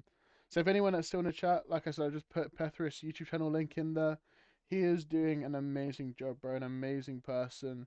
And I'll be real, I didn't really know about him until this KVK started, but thanks to people like Yeah. OTOT who sent his channel over to me, I've watched a few of his videos, and I'll be real, if anyone's got like a really good future in this game, I definitely think he's the one.